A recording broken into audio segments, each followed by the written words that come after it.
Hello, everyone, and welcome back to The Banker Next Door. I am your host, Dr. Joe Berquist. Today, I have something special for everyone. We are in the library today, and I'm very excited as this is going to be one of my first episodes where I'm going to provide a book review, and I'm looking exclusively at business books, books that are going to be related to banking for the most part, but also books that just have what I feel is like very good business principles in them, different things that we can learn about from very different aspects. Today, the very first book that we're going to do is a business classic. One of my personal favorites that I read a long time ago is called The Richest Man in Babylon. I'm going to hold this up here for our YouTube and Rumble audience. They can see. So the author of this book is George S. Clausen. And I'm going to go in, I'm going to share with everybody here in a minute, basically a little PowerPoint slide that I put together so we can kind of follow our way through this as we are looking here. And let's just click in here to our little slide. Okay, so some of the basics about the book here. So the book was written again by George S. Clausen. The book was originally written in 1926. It's a relatively short read at 144 pages. The book uses parables set in ancient Babylon to make each of the points that it brings in throughout the book. And I just want to read a quick quote here from George. So, Babylon became the wealthiest city of the ancient world because its citizens were the richest people of their time. They appreciated the value of money. They practiced sound financial principles in acquiring money, keeping money, and making their money earn more money. They provided for themselves what we all desire, incomes for the future. So that was a direct quote there from George Clausen.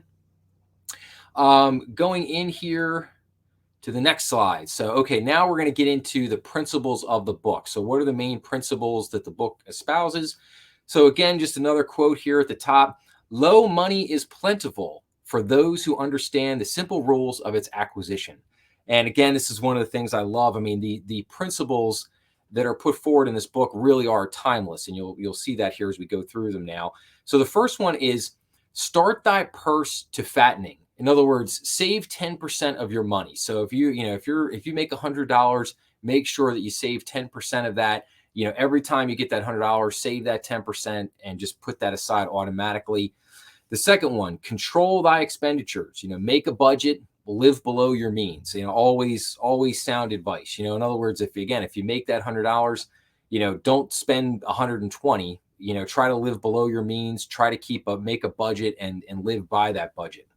Number 3, make thy gold multiply. In other words, put your money to work. Have it, put it into accounts where you can earn compound interest. In other words, a savings account, an investment account, something that's going to continue to earn your money. So in other words, interest-bearing accounts, investment accounts, that's the point there. Number 4, guard thy treasures from loss. In other words, manage the downside risk. Invest your money wisely to keep it safe. Consult with wise men or wise people. Secure the advice of those experienced in handling money. In other words, if you want to make sound investments, should probably go to somebody who has, a financial planner, somebody who is very experienced in handling money that kind of knows what they're talking about and can guide you to a place where you can make safe and secure things. Number 5, make thy dwelling a profitable investment. In other words, own your own house. Buy your house. If you have to get a mortgage on the house when you buy it, get the mortgage, but then pay that mortgage off over time and build equity in that house for you so that you can make that house a valuable asset for you that hopefully one day can become part of your retirement plan. Number 6, ensure a future income. In other words, provide in advance for retirement. Make plans to support your family if you are not around. So what would that have to do? Well, that goes right back to principle number 1. Start thy purse to fattening. Save 10% of your money. So in other words, if you're saving 10% of your money, i.e. in a retirement plan, even if you're putting in a savings account, as long as you're putting it somewhere, but as long as you get in that habit of saving 10% of your money and you're putting that away to cover your retirement someday, that's what you want to do. And again, you want to try to, I would say, make plans to support your family if you're not around. I would say, obviously, life insurance has to play in with that. Number 7, increase thy ability to earn. And then what he means by this is be a lifelong learner. Study to become wiser, more skillful, and so act as to respect thyself. Pay all your debts promptly. Take care of your family. Make a will of record. Make a will. Have compassion for those that are injured and smitten by misfortune. In other words, I think what he's trying to express there is kind of karma. In other words, if you're a religious person, you give money to your church, you perhaps give money to charities, you look to help people out. That generates karma in life, and that karma is going to come back to you. It'll come back to you in good ways. I am actually a big believer in karma. I think that you do good by people, and good things will happen for you in life. Okay, let's go in real quickly to the lessons of the book. So, what are the lessons that Mr. Clausen was trying to impart upon us here? So, a part of all you earn is yours to keep. That's a very important thing. A part of all you earn is yours to keep. Men of action are favored by the goddess of good luck. In other words, you've probably heard in life people say things like, "Why make my own luck?" And I think it is very true that you can make your own luck through a lot of hard work. If you're a very hardworking person and you're very dedicated to a craft or to living by these principles that are laid out in this book, I think you will create good luck for yourself. If you do the right things and you just follow these time-tested, true strategies, good things will happen for you.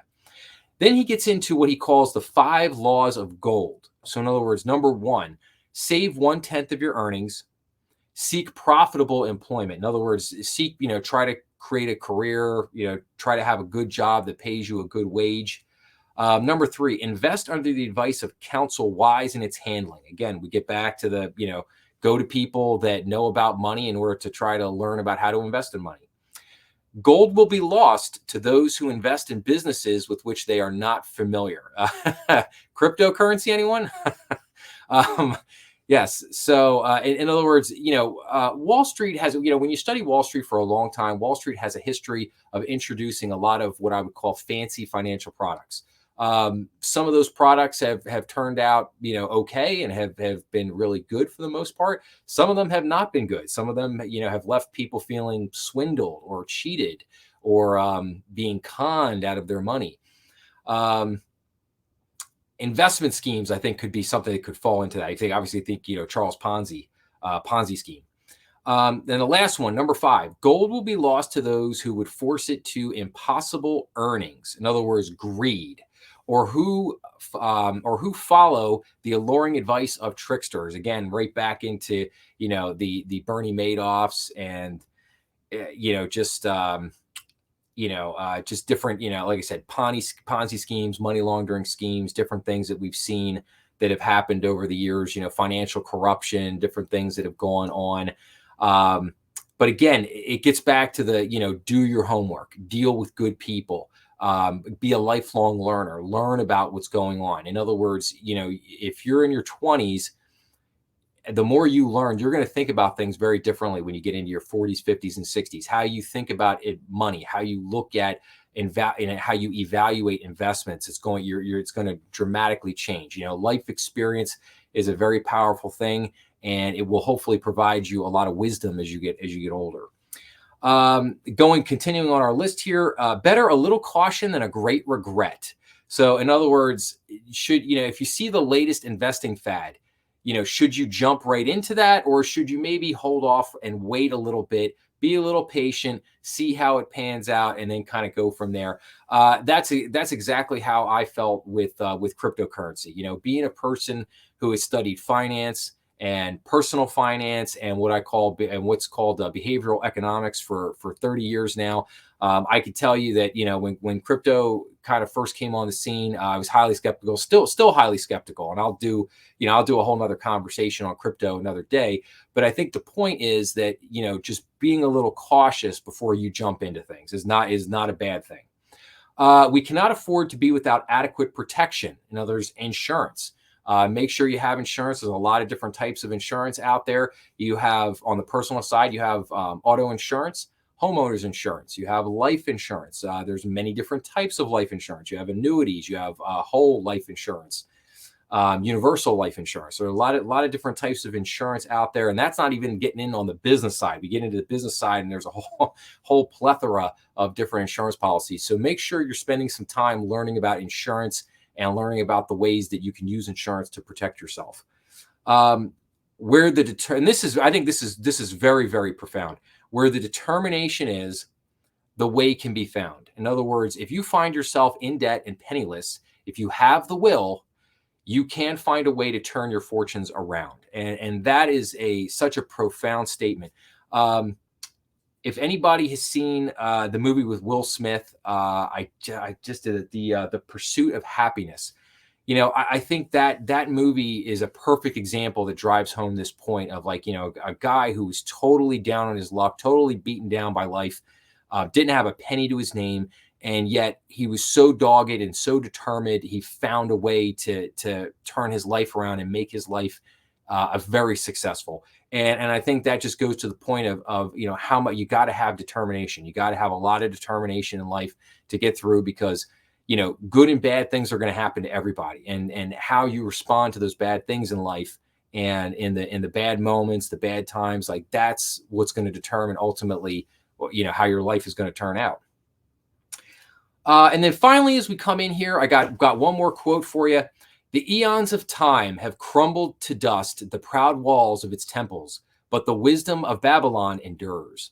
I don't know, I like that quote. I love it. Yeah, that's good stuff. So, and just some quick things here. So, George was born in 1874. He served in the army during the Spanish-American War, and then he went on after the war to found the Clausen Map Company. In 1926, George issued a series of pamphlets on thrift and financial success, which ultimately transformed into this book. And you might be asking, hey, Joe, how does this relate to banking? Well, here you go. These pamphlets were largely distributed by banks and insurance companies to their customers. And so, and that is very, very early in my career. I was given a list of great, you know, kind of banking books to read. And this was one of them, and it was right on the list. And that was the reason why I was on the list, because banks and insurance companies were the ones that had widely distributed this material to a lot of their customers. So just kind of an interesting tie in there at the end. But again, highly recommended. I would recommend, if you've got a kid at home, or if there's teenagers watching this, or whatever, a great book that you should read about. Learn the principles in this book, practice the principles in this book. I promise you, there's nothing in this book that can steer you wrong. And it's a timeless classic. You know, share this with people. Again, you know, I hope they enjoy it. But again, that was my first book here. I'll be coming back again real soon. The next book that we're going to be doing, and I'm going to switch this off for just a second. So the next book that we're going to be doing is going to be called Chip War. I'll be coming back with that real shortly. And I hope everyone enjoys that. If you enjoyed this video, don't forget to like, subscribe, and share. That always helps the channel. Please leave a comment below. I would love to hear back from everyone. If there is a book, business-related book that you would like me to review, please let me know. I'm always happy to take recommendations. I mean, I read a lot of books, but as many books as I read, I can't get to everything. And sometimes it takes me a little while, depending on kind of the order I'm going through things. But again, if you have a recommendation, make that recommendation. Would love to hear it. And you know, please let me know what you think of this video. If you like book reviews, don't like book reviews, you know, however you think about it. But again, thank you very much for watching. I hope everybody enjoyed this video, and I hope to see everyone again real soon. Thanks a lot.